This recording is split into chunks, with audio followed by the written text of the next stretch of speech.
And I mean that literally. It was in whispers. You say, white person, white person. Yeah. So yeah, so every time I see this film, Racist Roots, it opens up another part of me, a part that could, right, uh, uh, encourage me to have anger and hate, as I did when I was growing up, but no longer, because I understand that's not the solution. That's not how things are going to change. If we want a better world, we got to be better people. Right? We got to do things differently if we want things different, to be different. And so that's my experience. Thank you, Andre. You're welcome. Mm-hmm. I always learn something new when you share stories, particularly of your growing up years. Mm-hmm. Say that again, I'm sorry. I always learn something new when you share about your growing up years. Yeah. Mm-hmm. Alfred, how about you? From your experience, especially as an exoneree, one of 12 exonerees, 11 of whom are men of color wrongfully convicted to North Carolina's death row. What do you see and experience when you watch this film yet again? Yeah. So for me, when I see this film, as I've seen it, several times, and it hasn't changed the feeling that I had like when I first seen it, as far as knowing that these things is still going on, and the racism that exists, and how history is repeating itself in subtle ways, and we're still being affected, nowadays, individuals of color, and, poor people. And,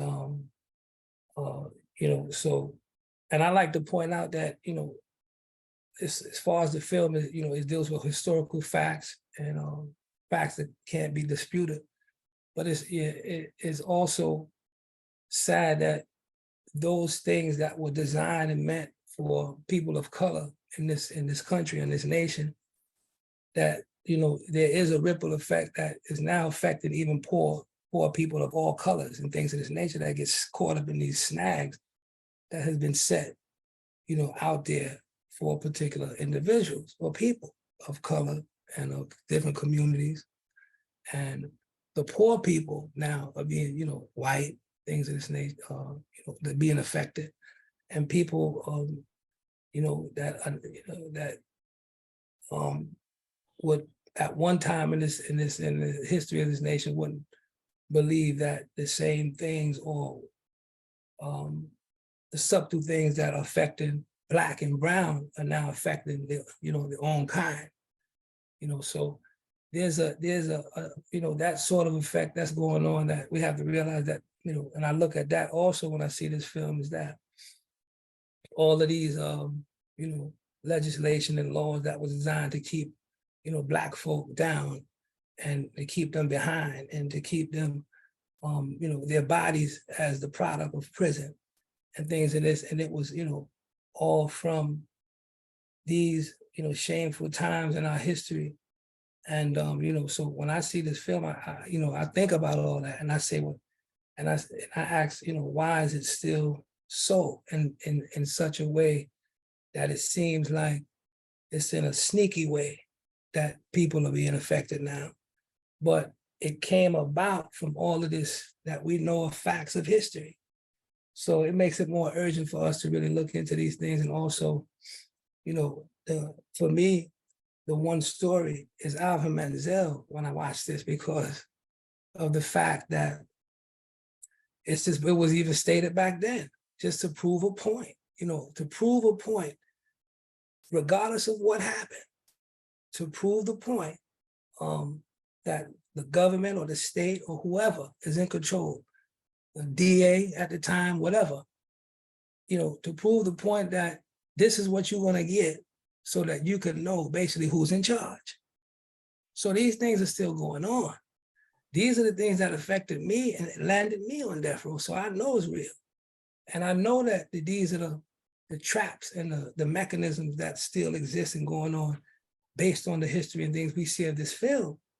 We don't have to look at just, okay, the fact that, people were lynched and stuff like that, because we know that these things are true. But to really make this film strong, this history had to be shown as far as this film is concerned, because the under the rug and all, sweeping things under the rug and all that, those days really need to disappear so that we can get to the point that we need to get to as far as advocating, helping, fighting, and trying to get things the way that they're supposed to be in this state of North Carolina and throughout this country, dealing with racism and dealing with the issues that this film depicts, the facts that it depicts, and the issues of people's lives that's being shown on here. So me being one of the individuals of the 12, when I watched this film, it stabbed me a very different way, because I actually was one who lived through all of this and knows that there are individuals now that's still sitting on death row and in prison throughout the state, right, that are still suffering based on the depictions of this film. And this is why this film is important. This is why the issues of the film is important. The work that we do is important. And this is why we must keep spreading the word, not only about this film, but the urgency of the issues that need to be presented to whoever we need to present to, whether it's the legislation, whether it's for bills to be passed, whether it's for politicians to listen to us. Every little corner that everyone here represents needs to be speaking so loud, right, that we need to never get out of the ears of people or individuals that do have the power to make sure that what we're saying is at least listened to and given a chance to work. So this is what, when I watch the film, these are the things and the emotions that comes to me. Absolutely. I want to say amen, preach it. Well, let's hear from the preacher among us. Jennifer, I know you have worked for decades and have really, at the Council of Churches, you lead on many important issues, but I continue to be grateful for when I ask you to show up to talk about the death penalty, you were there. And I know that this is a very important issue to you. How is it for you to see the film? Well, this is the second time I've seen the film, so I can't say I've noticed a lot of new things. I may talk more generally about how I came to think about death penalty work, and then how I came to understand the racist roots. I became interested in death penalty work in college. I took a class, I had to write a term paper. Some of you have heard me say this before, and out of a list of things I could choose, I chose to write about the death penalty. What came of that is a profound understanding of how bad the death penalty was, just from a justice perspective, and things that probably everybody who's on the screen tonight agrees with. But I didn't really form an opinion about the racist roots of the death penalty at that time. I just saw it as universally horrible, regardless of who had been sentenced to death. And so it wasn't until a little later, as I began to understand more about systemic racism, that I kind of went back and did another look at not just the death penalty, but lots and lots of things, but certainly the death penalty, because that was one thing that I had never lost interest in opposing. And that really, Noel and friends on the screen, is how I came to understand what we have learned by watching Racist Roots tonight. I'll have to say, in my work at the Council of Churches over the last 8+ years, we do a lot of work in the arenas of systemic racism. And so to have a film like Racist Roots appear on the screen would not be at all surprising or shocking to me, given the work that we've been doing it, well, at the council since 1935, but for me, only the last eight plus years. So we know all this. We know how bad it is, Andre, but I know it only as a white woman who hears about it and reads about it, not someone who has that lived experience. And so I'm profoundly grateful to people like you and to Alfred, to so many others who are willing to do the hard work.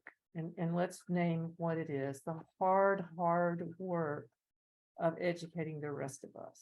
It's like double labor for you, because not only did you have to live through it, but now you have to explain it to all the rest of us that didn't live through it. And I think we should always acknowledge that, and we should always share our gratitude. I hope that helps, Noel. Thank you so much for that reminder. Absolutely. It is a burden of labor. And especially doubly so perhaps for Andre and Alfred, who also have been so profoundly impacted by homicide in their lives too. Julia, I welcome your thoughts. You know, this organizing, Julia shared something with me early on, and I continue to listen for it, and I'm eager to hear tonight what it means to be an organizer with a Jewish perspective. And we'll talk a little bit more about that maybe in a second question, but I know when you see this film, you bring that part of you to this conversation too. Thank you. Yes. So just to be really, vulnerable, frank about it, being a white person and being a Jewish person, I am both part of an oppressed group, a persecuted group, and I'm also part of the dominant privileged group, the group that I was born into. And in this society, the pathways are paved for me with a lack of violence and privilege. And so there's a very interesting relationship. And for me, the sacred work of doing this is both rooted in Judaism, deeply rooted in the Jewish tradition. Everything from the idea of being made in the image of God, which is a very Jewish principle that we call B'Tselem Elohim. So all human beings are made in the image of God, and all human beings have been granted godly dignity. And so that's a pillar of Judaism, to stand on that.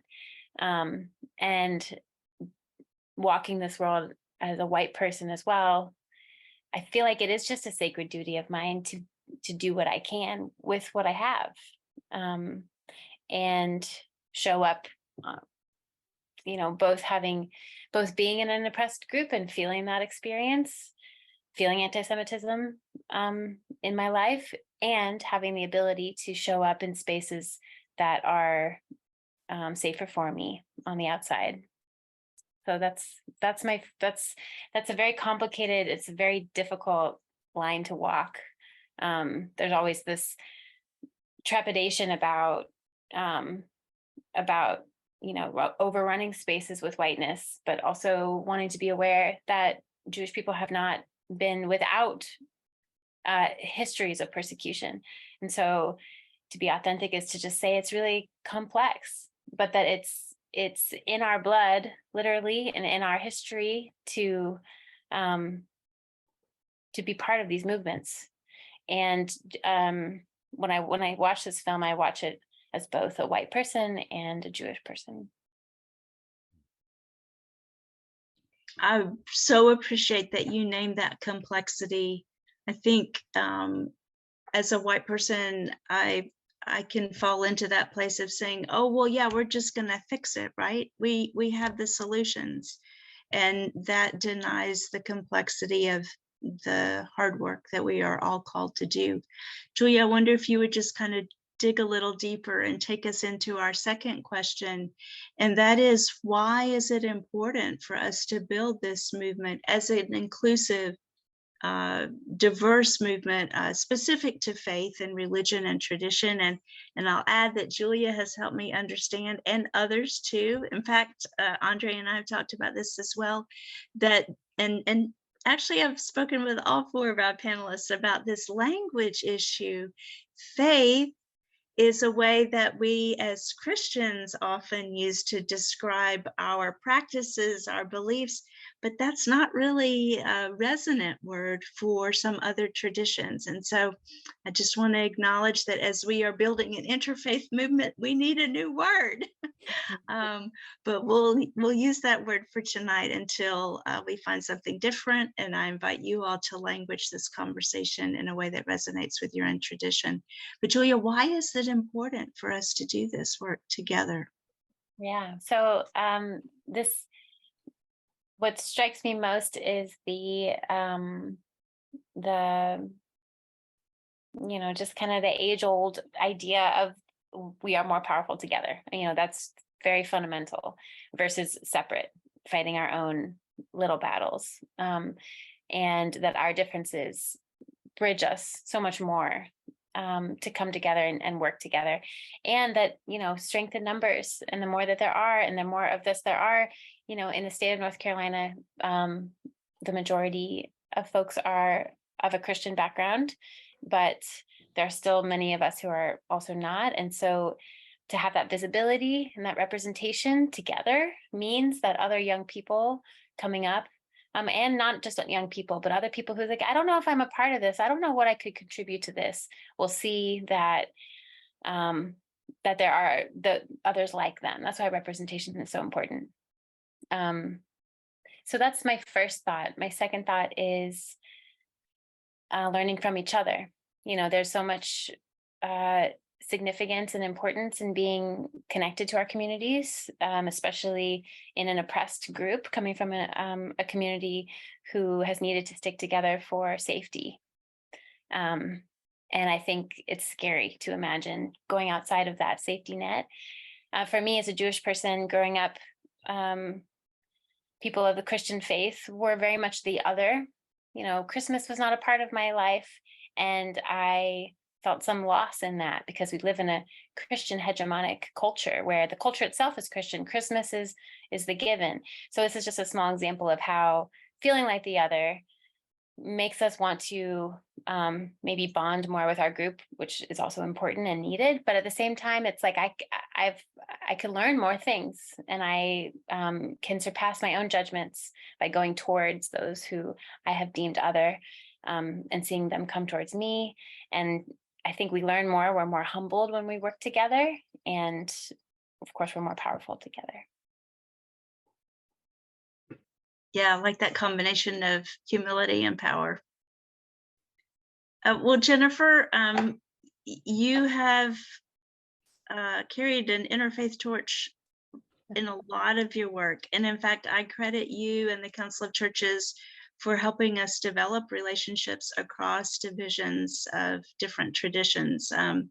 Jennifer helped organize our media conference in April, where we had a diverse group of faith leaders present a letter that I mentioned earlier, signed by 300 faith leaders across the state to Governor Cooper, and the Council of Churches played a key role in that media conference and in pulling together that letter as well as our People of Faith letter. So why do we do this, Jennifer? Why?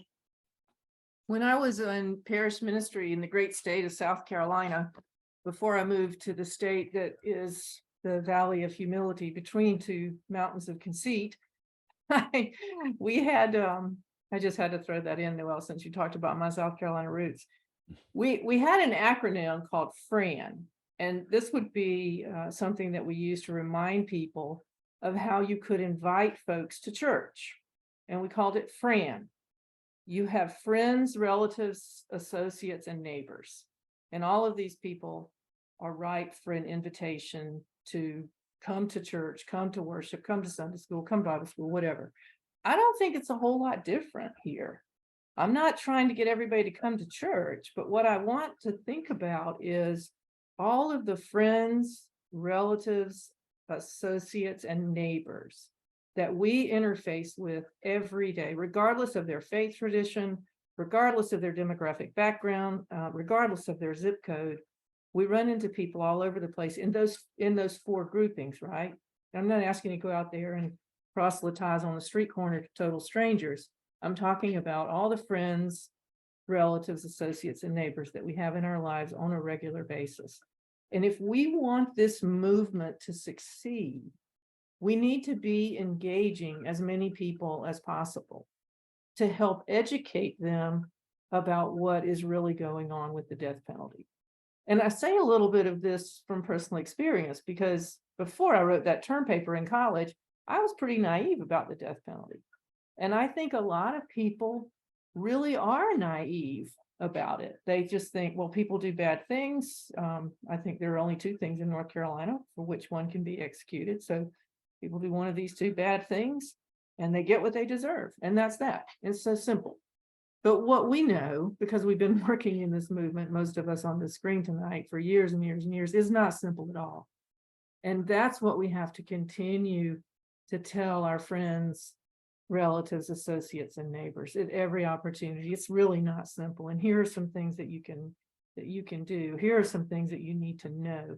And the more people we have who will open their eyes and see the reality of what's going on here, the more likely we are to succeed with this commutation campaign. And it's also important, I'll just say this and then I'll stop. It's also extremely important for Governor Cooper to hear from a wide range of voices. He needs to hear from every corner of North Carolina, from every demographic that we can imagine, that we, the people of North Carolina, want this to happen, and he can do it. So that's our consistent message. Tell all your friends, relatives, associates, and neighbors that message. Yes, yes, yes. That is our call to action, and we'll spend another minute on that before we sign off for the night. But Alfred, will you join the conversation now? And I guess, as always, Alfred will share what we need to hear, regardless of the question I pose to him. And that is the case now, I am certain. But Alfred, I have become really interested in how your faith, your following of the teachings of Islam have really sustained you, and in such struggle. And so I would invite you to share about that, or just whatever you would like in terms of the importance of doing this work with a diverse group of people from different faith perspectives. Right. Well, you know, Islam for me is it's not a religion, it's a way of life. You know, so the word religion or faith or whatever other words is really not, for me, it's not really used, because I look at Islam as a way of life, you know, just like the other ways of life, you know, whether it's, you know, the Buddhist way, the way of Judaism, you know, the way of Christ and the teachings of Christianity. These are ways of life. These ways of life have different disciplines, different laws, different, you know, things that are dealt with in that way of life, in the traditions of that way. So these are ways of life, and these ways of life, you know, they have one essential point that's trying to be made to all humanity. And it's not to believe in this God or whatever it is. It's not, for me, it's not that. It's, the point is that there's a way that we're supposed to be living life. It's simple. So now, I believe that people make the ways of life and will interpret it in such a way that now has people in different dogmas or ideologies and all of this. And therefore the spirit of the way of life that's dealing with the Most High, which is there's the Most High for all, there's the Most High, whatever the Most High is high, but there is no Most High. So, you know, I always say that I don't really have like a title, but I know that Islam for me was a way of life that led me to a specific understanding to understand life, and led me to other ways of life to understand them and to delve into them to understand that if I chose to follow that other way of life, that I would still have salvation and freedom as far as the way that I would live this life. Because if I was to follow that in a perfect manner, then man, I would still be good. So I'm good with that. I don't really have to have a title, even though that I know that Islam is my way of life. So for me, it teaches me that, you know, the people are those people are going to attract you when things are righteous and good, right? Regardless of title, regardless of word of being used to describe way of life or faith or whatever. And that the same attraction and vibration of something that's wrong is going to be understood also. So the Aeolites is considered, you know, people that are like you, or people that has that same attractive power or that connection. So us here, us friends here, we have a certain connection, or that you know, that has brung us, or it's a certain energy that brings people together and separates people. So, you know, if we're all on a way of life that as far as faith or belief or religion is concerned in dealing with these issues, if we're all on a way of life that's dealing with freedom, justice, and equality, for instance, right? Then we shouldn't have a problem with each other. That's just the bottom line. And we indeed shouldn't have the death penalty. Right, that is actually a problem that we have. So when I say Right. we shouldn't have a problem with each other, meaning even government, even people representing government, even whoever, I mean, there shouldn't be a problem. Right, right. Right. Yeah. Thank you. Thank you. Andre, before we invite folks to ask questions or offer some comments, what are a few thoughts from you, please, on interfaith movement work? You've been at this a long time yourself. What would you share with us, please? Yeah. Very much what Alfred was talking about is the Buddhist perspective too about faith, right? And perhaps we do need another word, but I just think it's all semantics anyway, you know. But from a Buddhist perspective, what it is, what faith is a way of being. It's just a way of being, very much like what Alfred was saying with the way of life. It's the way that we should be. It's the way that it is part of our nature. It is our being. We're filled with compassion, love, and kindness. We are innately endowed with these, whether you believe they come from a creator or however. We have these aspects in our life. The problem is that we don't act on them, and that's the problem. And sometimes our faith, our religion can get in the way of that. If on one hand you say thou shalt not kill, but then, hey, but it's okay to kill that one, I don't get it. You know, I honestly don't get it. From a Buddhist perspective, the first precept is to do no harm, to not kill. And that includes that lowly, disgusting little cockroach.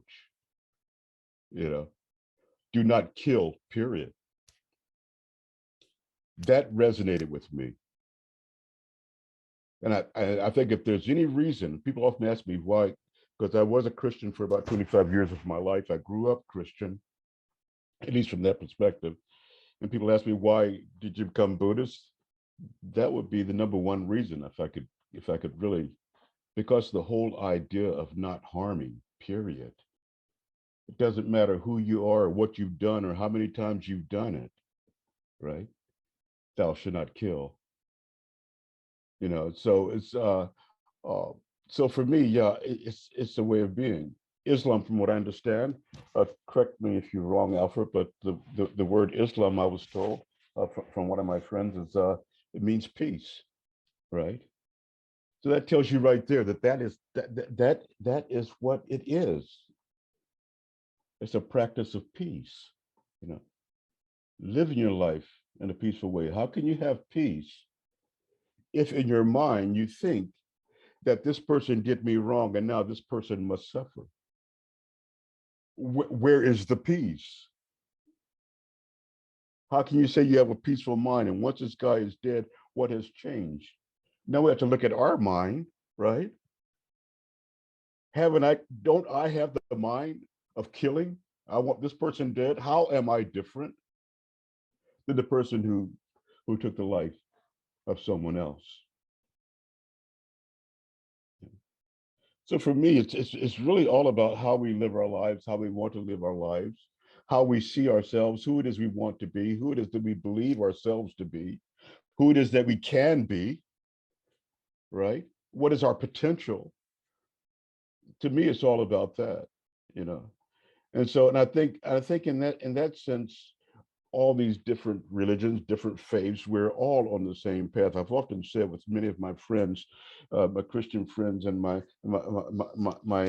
Buddhist friends and my Muslim friends, if these guys were together now, Jesus Christ, the Buddha, Muhammad, you could find them at Starbucks, right? Enjoying one another's conversation over a nice cup of coffee or tea. They wouldn't have these issues that we have. They would all agree that the death penalty is wrong and that it should be abolished. They would always, what the heck are people doing in our names? What are they doing? You know, I just think we just need to begin to think in those terms. So that's eye for an eye. We're very much there, still there, right? Eye for an eye, tooth for a tooth. As Gandhi says, it just leaves everyone blind and toothless, right? It doesn't solve anything, you know. It doesn't solve anything. So that's my take on it. Thank you very much, Andre. Yeah. I am inspired each time I hear these four folks share why they do this work, and it compels me to just keep going and know that we, as Julia said, are stronger when we are together. We have a few minutes. I invite you to put a question or comment in the chat, or use the raise hand function, or just be old school and come off mute and join us in this conversation as you would like. We're a relatively small group, so I welcome you to come off mute and just invite more conversation. If you have a question or comment, please.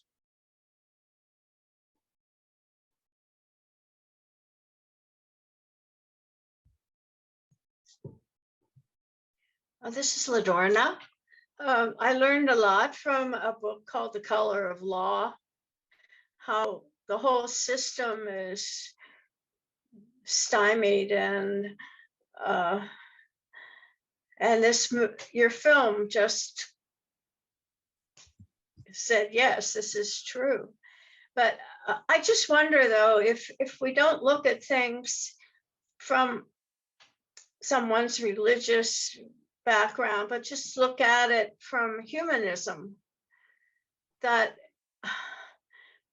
we wouldn't get stymied in all of the contradictions that are in the Bible, or, you know, what other religious tracts that we listen to.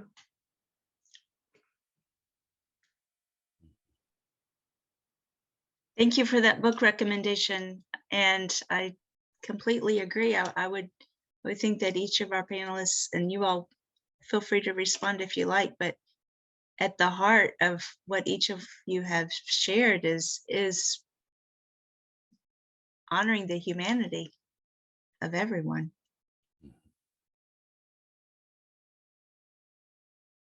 Yeah, I totally agree. I totally agree. I think it really is a human perspective. I think having the humanist point of view, perspective on it.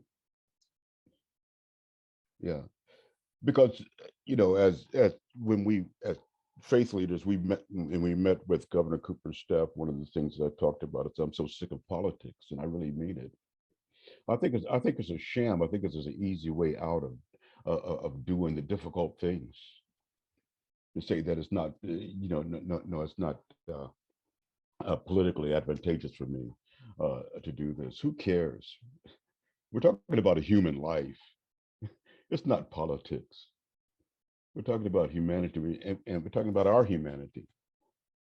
Can we have the compassion of that it takes to forgive? Mhm. You know, I mean, that's Yeah. what it's really all about. So we use politics, and we put it up there and say, no, I can't do this. But it's just a sham. That's just an excuse for to not do the hard things. Mm. And it shouldn't be so hard to forgive. Just shouldn't be so hard to forgive. So yeah, we're human beings. We have compassion. We have all the other emotions too, right? But we are human beings, and we're able to put them in respect. We're not wild animals. We don't have to go out and kill because because it's in our nature to kill, right? We can decide. We can make a choice. No, you know what? I'm not going to kill. You know, I don't have to do that one. I can do this one. A wild animal in the jungle, he can't make that decision. He's hungry. He's got to eat. You know. Yeah. Yeah. So that's so we got to stop acting like wild animals. Start using what we have. You know. Yeah. Thank you for that question, Ladorna, and that response, Andre. Mm-hmm. Yes, Beth, I see your hand. Yeah. I'm wondering how this movie can be made available to high school students. Is that even possible? Yes, absolutely. In fact, we have had screenings at one high school, at the School of Science and Math in Durham, and we anticipate having a screening in Charlotte at a private school there. We're happy to take it wherever, and have had lots of screenings on college and university campuses. Yeah. Have so far only had it on one high school campus. Yeah. Okay. Maybe one more question. I want to honor your time. I have a question. My name is Veronica, and I really enjoyed the film, and thus far I have enjoyed the discussions. But the question that I have, what can we do as faith leaders to get rid of systemic racism? Because, you know, I look at each one of you from your different respective of religion, and that's the thing, because I think it was Andre, you know, the most important thing is that forgiveness. We have to forgive, because if we don't forgive, not only it affects us internally to hold on to hatred. So what can we do as faith leaders to continue to promote that message of forgiveness and to get rid of systemic racism at the same time? That's a big question, and I'm glad that we have 4 people who might want to offer an answer rather than me. Do you all have some thoughts on, particularly Veronica, you're asking for faith leaders? Well, anyone can answer that, but I would really, you know, because I'm also a minister myself. And so, you know, just listen to what everyone said. It was so enlightening. So, you know, if we can just all come together, even though we have, I think it was Alfred said, we may have different religions, but at the same time, how can we come together and be cohesive in trying to address these issues? Yeah, Jennifer?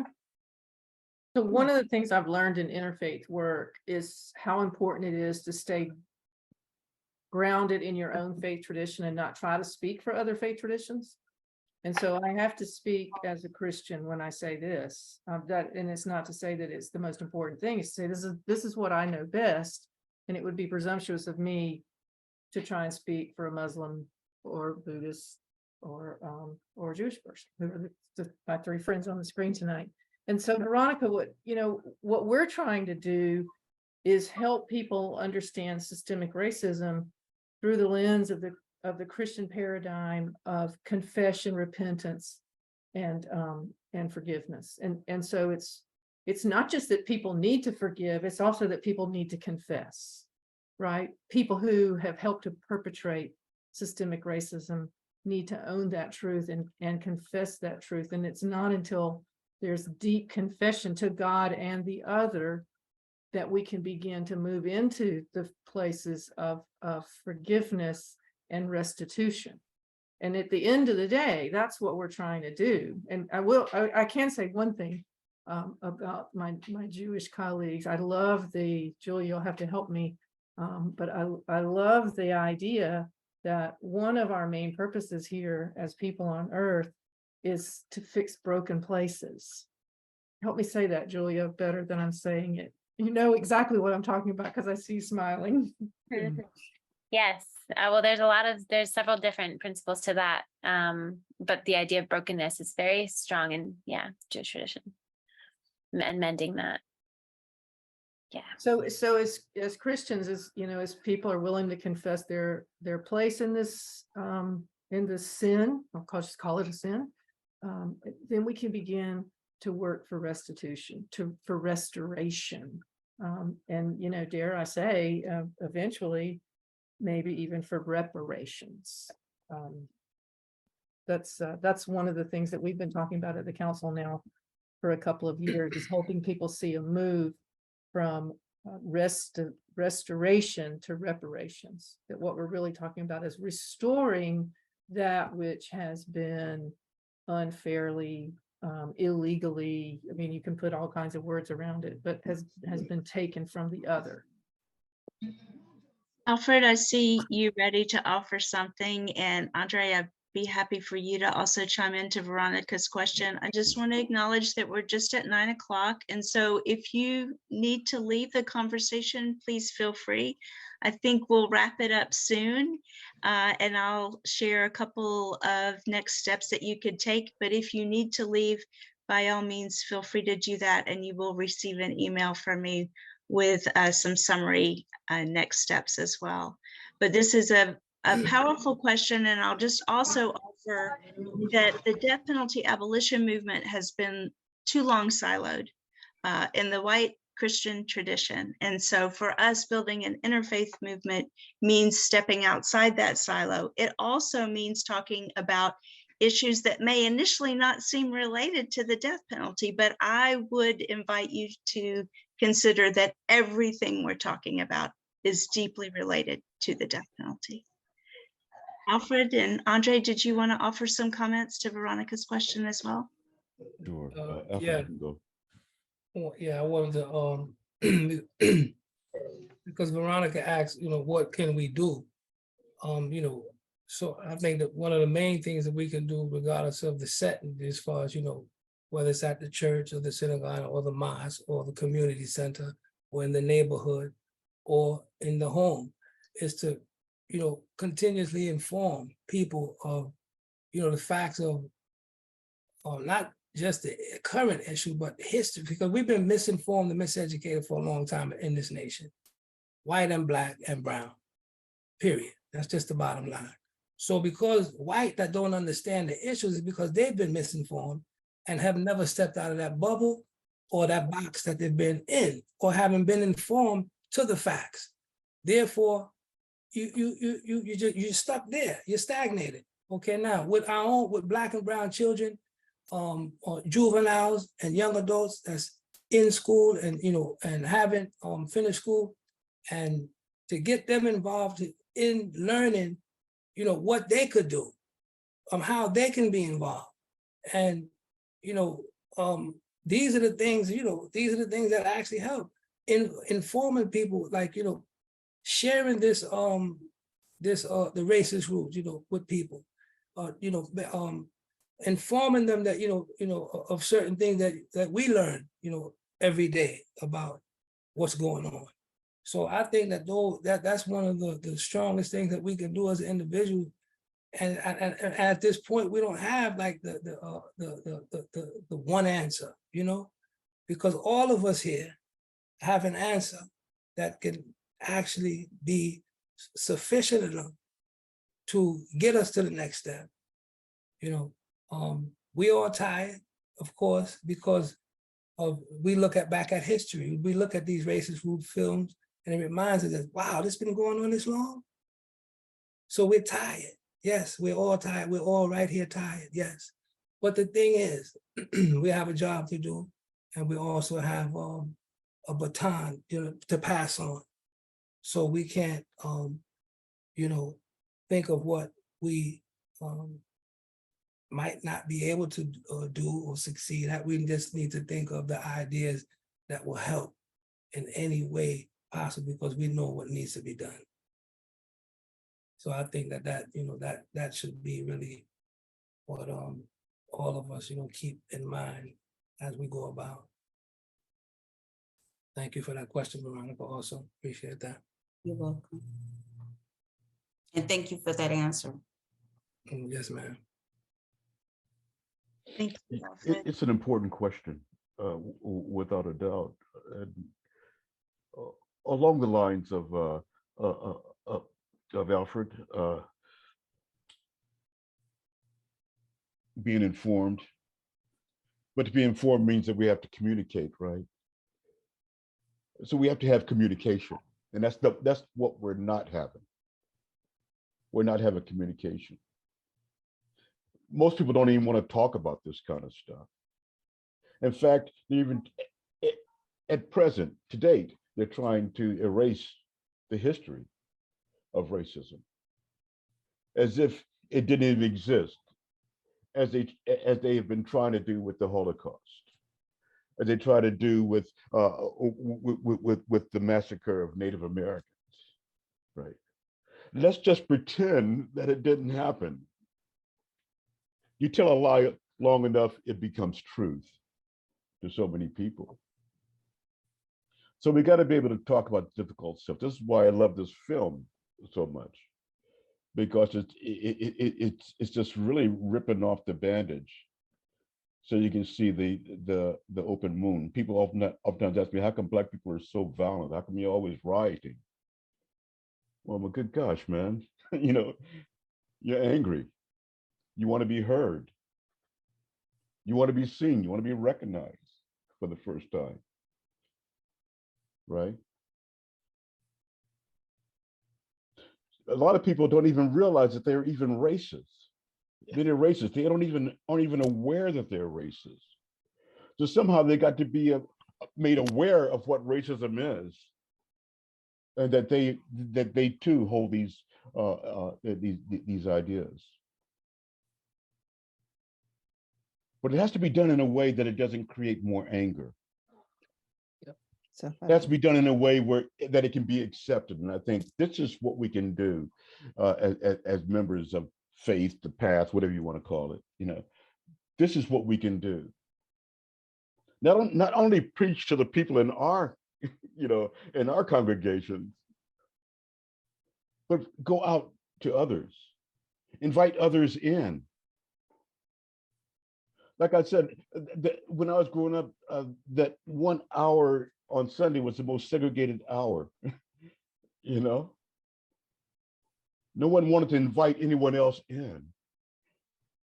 I welcome these conversations.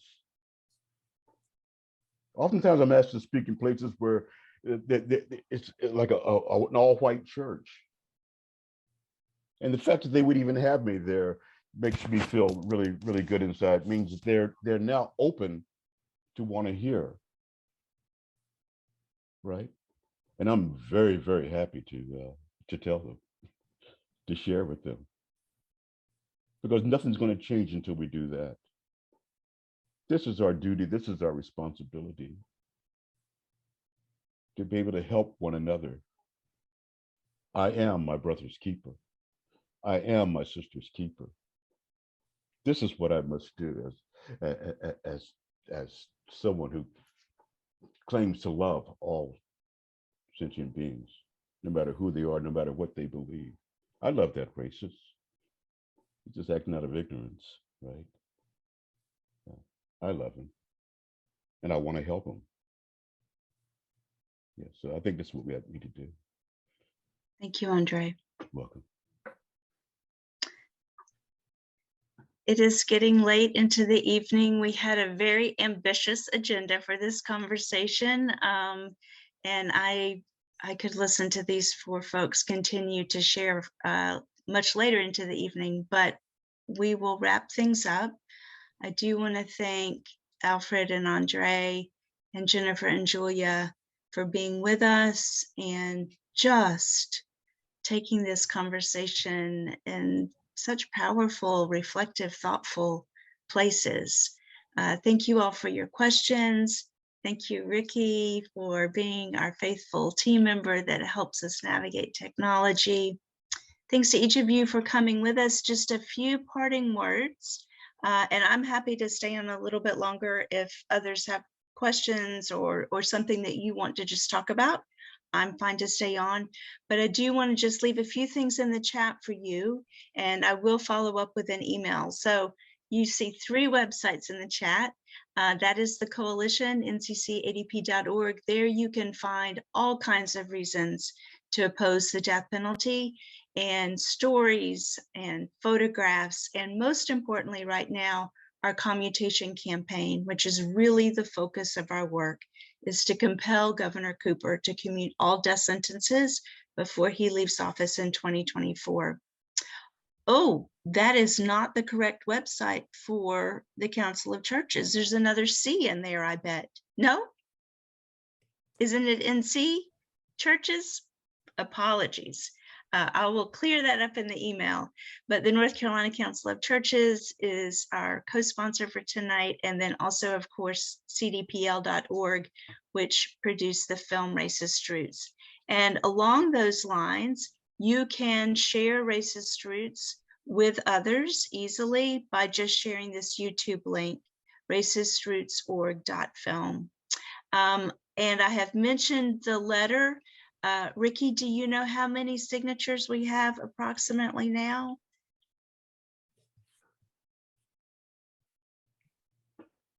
$263. All right. Our goal, y'all, is 430 by the end of the 5 days. So by this time tomorrow night, that means that I would love for each of you to share this link that I just put in the chat and that I will email to you with 12 people. That's a big, oh, yes, Ricky? 265. Sorry, Okay, great. went to Great. 265. So we're adding them by the second. Wonderful. Share it with 12 people. That's a lot, I know.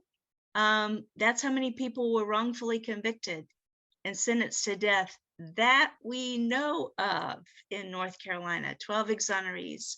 So later this evening, sometime tomorrow, share this link with people of faith that you know who would be willing to sign this letter. Why have I chosen 430 as our goal for the first 5 days? 10 people for every person who has been executed in North Carolina in the modern era. 43 people have been executed. We do have another in-person event. If you are in Western North Carolina, I invite you to join us at Congregation Beth Israel tomorrow evening at 7 o'clock. And I've just dropped in the chat the information about that. Folks are invited to watch the film before they come, so you've already done that, but you can hear more from Julia and Alfred, and then also other Jewish leaders about their perspective. Yes, for folks who do not identify of faith, there will be ways to engage later in the summer. We will have a much broader appeal petition for people to sign for Governor Cooper. And that will be launched, and this is the last ask that I will make of you tonight. Please mark your calendars for August 19th, when we will launch a much larger call to action for all North Carolinians. We will gather in front of Central Prison. That's a Saturday at noon to mark 17 years and 1 day since the last execution in North Carolina, to call on Governor Cooper to say, halting executions is not enough. You must clear death row. So please plan to be with us in Raleigh on August 19th. If you sign this letter, you will be sure to know of any updates, but actually because you registered for tonight, I will make sure that you're on our email list as well. And you'll have all the information that you need to start making plans for joining us this summer. With that, I offer again gratitude for you being with us this evening. I want to close out, I often do, with the words of Ella Baker. You heard her words in the film, very famous words from Ella's song, "We who believe in freedom cannot rest until the killing of Black men, Black mothers' sons is as important as the killing of white men, white mothers' sons." I would add one more Ella Baker quote to our night, and that is, "This may be only a dream of mine, but I believe it can be made real." And it is not just a dream. We are manifesting the reality that we will end the death penalty in North Carolina, and you joining us will help that day come sooner. Thank you so much for being with us tonight. I'm happy to stay on for a few minutes if anyone else has questions or comments. Deep gratitude to our panelists and to each of you for joining us. Good night. Thank you, everyone. Thank you. Thanks, everyone. Thanks, everyone. Good night.